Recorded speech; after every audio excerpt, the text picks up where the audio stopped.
26 Ramadan. Di malam-malam yang penghujung, di malam-malam penutup Ramadan ni, walaupun esok malam yang kita nanti-nantikan, tapi di penghujung ataupun di malam-malam Ramadan ni, jangan kita terlupa bahawa Allah Subhanahu Wa Taala sentiasa melihat kita, sentiasa mengawasi kita, dan Allah Subhanahu Wa Taala menyayangi hamba-hambanya yang bertaubat.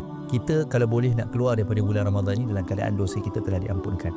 Antara benda yang menyebabkan amalan-amalan kita, pahala-pahala kita ni tak sampai adalah disebabkan oleh dosa-dosa kita. Dosa ni dia boleh memberi kesan kepada dua benda. Yang pertama, memberi kesan kepada hati kita, menyebabkan hati kita ni keras, menyebabkan kita ni semakin rasa biasa berbuat maksiat, kita rasa susah untuk bertaubat. Itu kesan kepada hati kita. Dan kesan kedua adalah kepada amalan soleh kita. Mungkin kita ada buat doa, kita berdoa setiap hari, tapi doa tu tak sampai kepada Allah Subhanahu Wa Taala.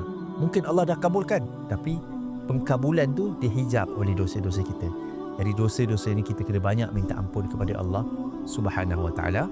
Antara amalan yang menguatkan untuk kita ni senang mendapatkan ampunan Allah Subhanahu Wa Taala adalah berpuasa. Antara amalan yang menguatkan untuk kita senang mendapatkan ampunan Allah Subhanahu Wa Taala ialah dengan kita bangun malam. Jadi teruskan beramal, teruskan beribadah, teruskan berqiyam. Mintalah ampun daripada dosa-dosa kita. Dosa kecil, dosa besar, bertaubatlah dengan taubat yang nasuha. Kembalilah kepada Allah Subhanahu Wa Taala.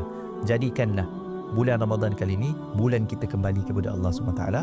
Jadikanlah kita keluar daripada bulan Ramadan ni dengan dosa-dosa yang sudah diampunkan. Sama ada dosa kecil ataupun dosa besar, mintalah ampun daripada Allah Subhanahu Wa Taala.